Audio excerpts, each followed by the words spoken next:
اتكلمنا كتير عن مقاومة الأنسولين، وكنت من أوائل الناس اللي اتكلمت عن مقاومة الأنسولين. خلينا نشرحها بشكل علمي أكتر، نشرحها للناس اللي أول مرة تسمعها، وهنتكلم كمان عن متلازمة مقاومة الأنسولين أو متلازمة التمثيل الغذائي أو الميتابوليك سيندروم. السلام عليكم ورحمة الله، أخباركم إيه؟ يا رب تكونوا بخير وبصحة وفي أحسن حال. معاكم دكتورة عزة شعبان، استشاري التغذية العلاجية والتجميل غير الجراحي، والنهارده هنتكلم يعني إيه مقاومة الأنسولين. خلينا نبقى عارفين إن هرمون الأنسولين هو هرمون بنائي بيطلع من البنكرياس، والاستيميوليشن عشان الأنسولين يطلع هو وجود السكر الدم. يعني أول لما السكر بيدخل الدم بعد ما بناكل الوجبة بيخبط على جدار البنكرياس ويقول له لو سمحت أنا عايز الهرمون اللي بيزود لي الحجم، الهرمون اللي بيدخلني الخلية عشان الخلية تاخد وتمتص مني الطاقة اللي هي محتاجاها وتشتغل وتحرق وتنتج. فبيروح يخبط على البنكرياس بيطلع كمية من الأنسولين مناسبة لكمية السكر اللي موجودة في الدم.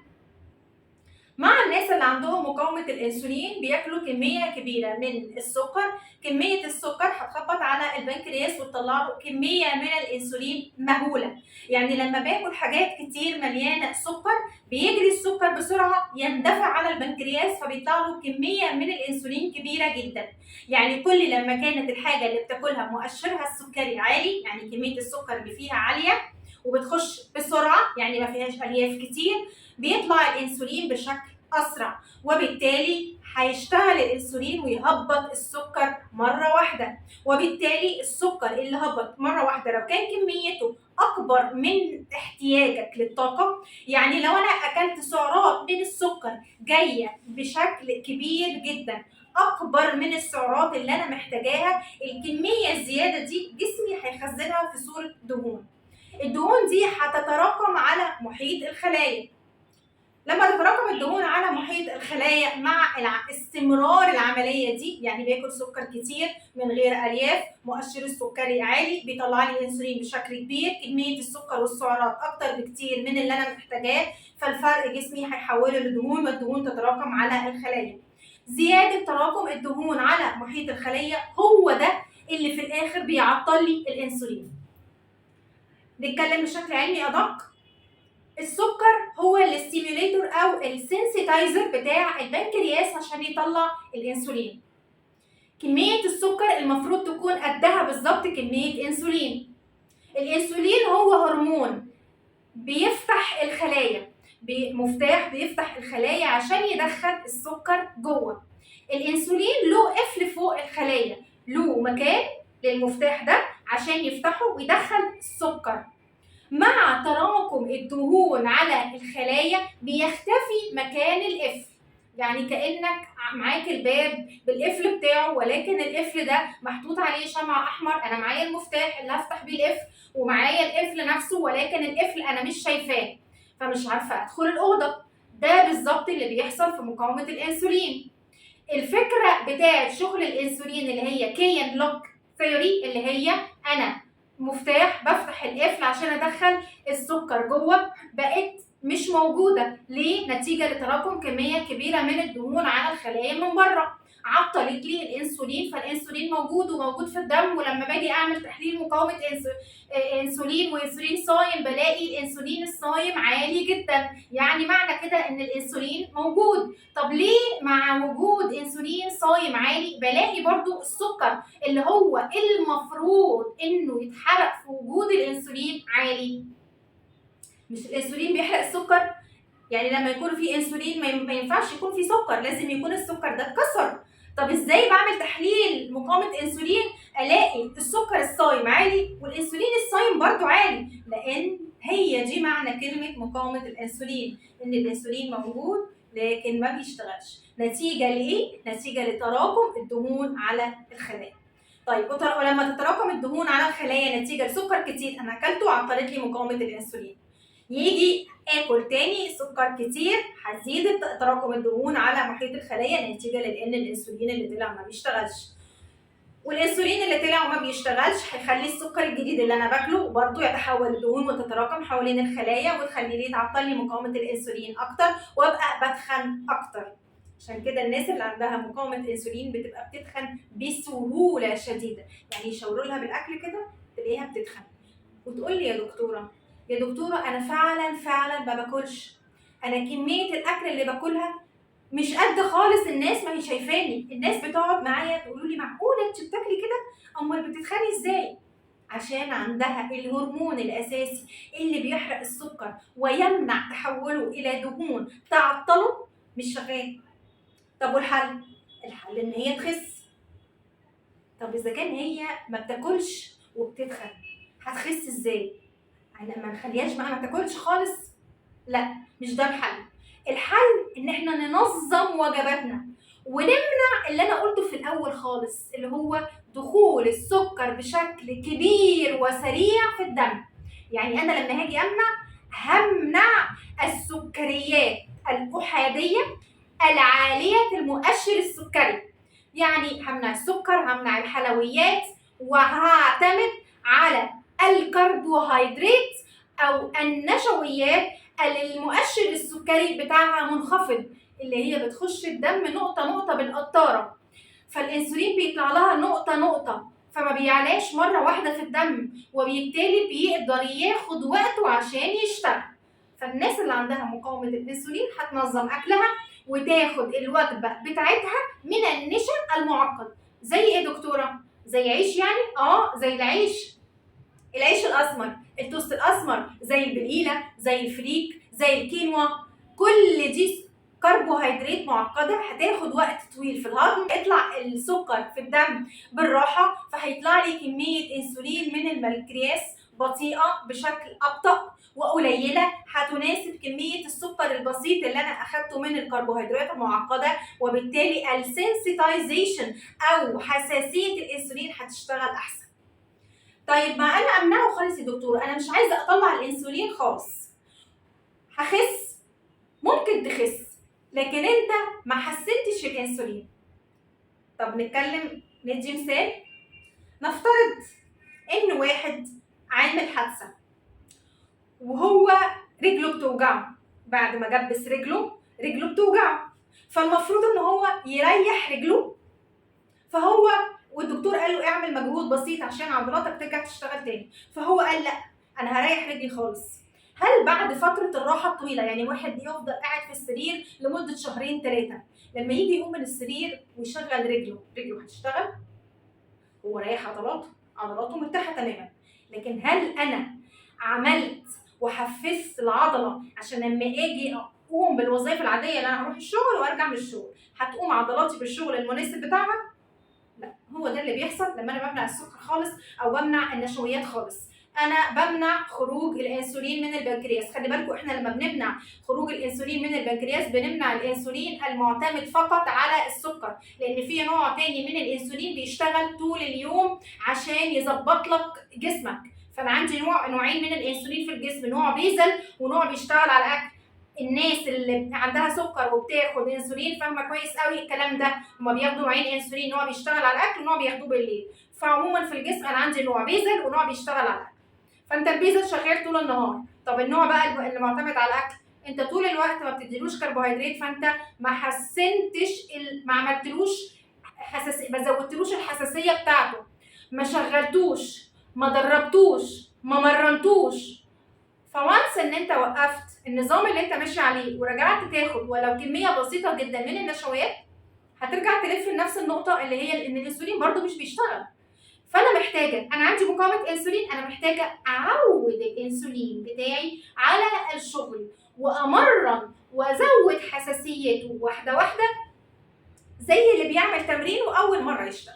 انا بمرنه مره عدتين وبعدين ازود ل5 وبعدين ازود وزن وبعدين ازود مقاومه وبعدين ازود وقت وهكذا. برضو نفس الفكره في مقاومه الانسولين، انا بديله نشويات معقده ياخد وقت الانسولين على ما يشتغل، وبالتالي هزود السنسيتايزيشن بتاعته، هزود حساسيته عشان يرجع يشتغل طبيعي.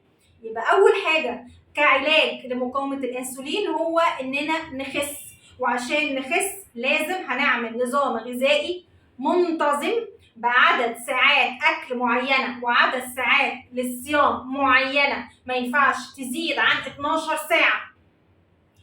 وهعتمد فيها على نشويات المعقدة إلى جانب كمية من البروتين، لكن لما أجي هوقف أو همنع السكريات الأحادية اللي المؤشر السكري بتاعها عالي. محتاجة في بعض الناس اللي عندها مقاومة أنسولين عالية جدا إني أدخل لها حاجة تمرني الأنسولين شوية وتعكزه واديله عكاز يمشي وراه واديله تمرين واعمل له شويه حاجات عشان يرجع يشتغل لغايه لما السيركل بتاعتي او السايكل بتاعت مقاومه الانسولين تتكسر، البسه شوافه عشان يشوف مكانه على الخليه عشان يشتغل، اللي هي ايه؟ اللي هي الدواء اللي الناس كلها بتاخده سواء كان عندها مقاومه انسولين ولا لا. طبعا غلط لو احنا اخدناه واحنا ما عندناش مقاومه انسولين، اللي هو ايه اللي انتوا عارفينه كلكم؟ سيدوفاج ولوكوفاج ماكسوفاج اموفاج، اي حاجه اللي هي الماده الاساسيه اللي هي الميتفورمين اللي هتزود لي حساسيه الانسولين، هو ده الدواء بتاع مقاومه الانسولين. طب ليه يا دكتوره ممنوع لو انا ما عنديش مقاومه الانسولين؟ هبسطها لكم. لو واحد برضو رجله اتكسرت، اللي رجله اتكسرت ده لازم يجبس رجله، ولو ما جبسش رجله العظم يلحم غلط ورجله هتبقى باظت. طب ينفع واحد سليم يجبس رجله؟ اكيد عضلات رجله هتتاثر وعظمه هيتاثر والاكسجين اللي رايح لرجله هيتاثر وبرده مشيته وطبيعته هتختلف، مش كده؟ نفس الفكره. انا بدي السيدوفاج او الميتفورمين للناس اللي عندها مشكله في الانسولين. طب لو الانسولين ما فيهوش مشكله، انت خليت الانسولين بتاعك اعتمادي على مين؟ على الجلوكوفاج. فايه اللي هيحصل؟ هتيجي توقفه هتلاقي نفسك بتزيد وزنك بيرتفع تاني. ليه؟ لان الانسولين بقى معتمد عليه. انت ما كانش عندك مقاومه انسولين، ممكن تجيلك مقاومه انسولين لو اخدت الميتفورمين وانت مش محتاجه اللي هو الجلوكوفاج. فبناخد الدواء لو احنا محتاجين. يبقى نقول تاني ان الناس اللي عندها مقاومه انسولين مهم ان هي تعمل ايه؟ تعتمد على النشويات المعقده لكن ما تمنعهاش.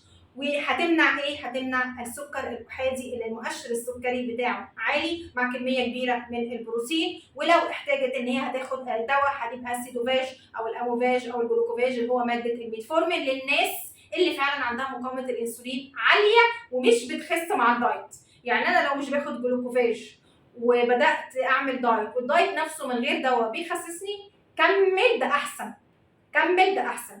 طيب في ادويه تانية ممكن اخدها لمقاومه الانسولين غير ده؟ اي حاجه فيها كروميوم، والادويه كتير جدا ممكن اكتب لكم في الكومنتات. ماده الكروميوم لما بتقل بيزيد مقاومه الانسولين، فلما الناس اللي عندها مقاومه انسولين بنديها اي حاجه فيها كروميوم بتحسن لها مقاومه الانسولين والحساسيه بتاعت الانسولين بتزيد. اخر حاجه انا هتكلم عليها وهي هل الصيام المتقطع هيفرق مع الناس اللي عندها مقاومه انسولين، وهيفرق ازاي، وممكن امتى الصيام المتقطع يضرني ما يفيدنيش. الصيام هيفيدك في فتره 12 ساعه، اكتر من 12 ساعه هيضرك ومش هيفيدك. ازاي؟ لو تسمعوا كده طنطاتهم الكبار او جدتهم تقول لهم ايه؟ والله يا بنتي انا بقالي سنين ما بتعشاش، ما بزيدش بس عمري ما خسيت، مع اني ما باكلش في اليوم غير وجبه. هي عامله صيام متقطع بطريقه يعني من غير ما تعرف هي عامله صيام متقطع وصايمه اكتر من 16 ساعه. عمل لها ايه صيام اكتر من 16 ساعه؟ لما بصوم 16 ساعه انا بستفيد جدا جدا جدا في الاول، بستفيد في ان كل الانفلاماتوري ميديتورز اللي في جسمك بتقل، يعني المواد اللي بتزود الالتهاب وانت بيبقى عندك استعداد للالتهاب شديد مع مقاومه الانسولين بتقل جدا، السكر بيقل جدا، حرق الدهون بيتحسن جدا. طيب لو كملت بقى اكتر من يومين 3 ايه اللي هيحصل؟ جسمك هيبدا ياخد باله من ايه؟ من ان كميه السعرات اللي انت بتدخلها اقل من العادي، وانك بتفضل فتره طويله تقريبا ل 16 ساعه حرمه من الاكل، وده هيدخله في حاجه اسمها starvation mood. يعني ايه؟ يعني هيدخله في انه يكلبش في السعرات بتاعته وما ينزلهاش. ومع طول فتره الصيام اكتر من يومين 3 كملت بقى شهر، هيحصل ايه؟ هيحصل ان جسمك هيرجع يدور على مصادر يبني بيها جزيء جلوكوز اللي انت ما بتدخلوش خالص لمده 16 ساعه، خاصه الناس اللي بتبقى عامله كده وبقيت ساعات اللي بتفطر فيها ما بتاخدش نشويات خالص. فهو طول اليوم ما بياخدش نشويات وفي نفس الوقت بيصوم 16 ساعه، في الوقت اللي هو ما بياكلش فيه 16 ساعه. فايه اللي هيحصل؟ مع الوقت جسمه هيرجع يدور على مصدر يبني بيه جزيء جلوكوز. المصدر الوحيد اللي قدامه هيبقى البروتين بتاع العضله، وللاسف البروتين اللي انا باخده من الاكل جسمي بيستخدمه بس في حالات البناء. يعني العضله اللي اتكسرت من التمرين هيبنيها، شعرك اللي وقع هيطلع مكانه، ضوافرك هتطلع مكانها، الهرمونات والانزيمات بتاعه الجسم، خلايا الدم الحمراء اللي بتتكون كل يوم انا عندي خلايا دم حمراء بتموت وبيطلع مكانها جديد، الخلايا اللي بتموت من جسمي بيكون مكانها جديد، كل ده انا بكونه من البروتين اللي انت بتاكله.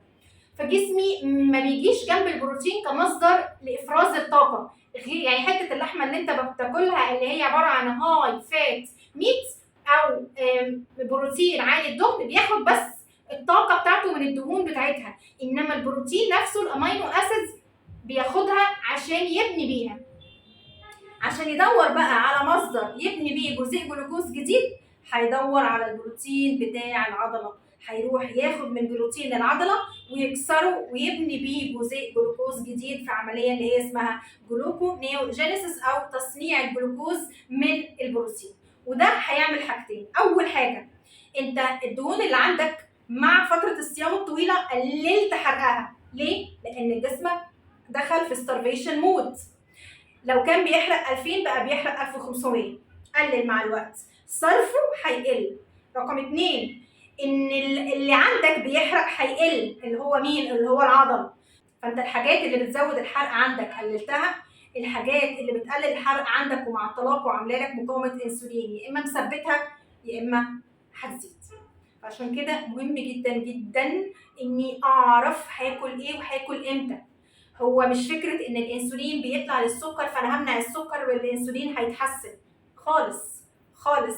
الفكره كلها اني افهم صح الفيزيولوجي الصح بتاع جسمي بيمشي ازاي عشان اعرف اشتغل معاه صح، عشان على الفتره الطويله لما اجي اثبت على الميزان على وزن وصلحت مقاومه الانسولين اللي عندي ما ترجعش تاني. لان خلي بالك انت عندك استعداد وراثي دايما لان الانسولين بتاعك ما يشتغلش، فانت دايما معرض لان يجيلك مقاومه انسولين. فلازم تبقى حياتك كلها لايف ستايل موديفيكيشن، تنظيم ليومك وتنظيم لاكلك، مش فتره وهتعدي.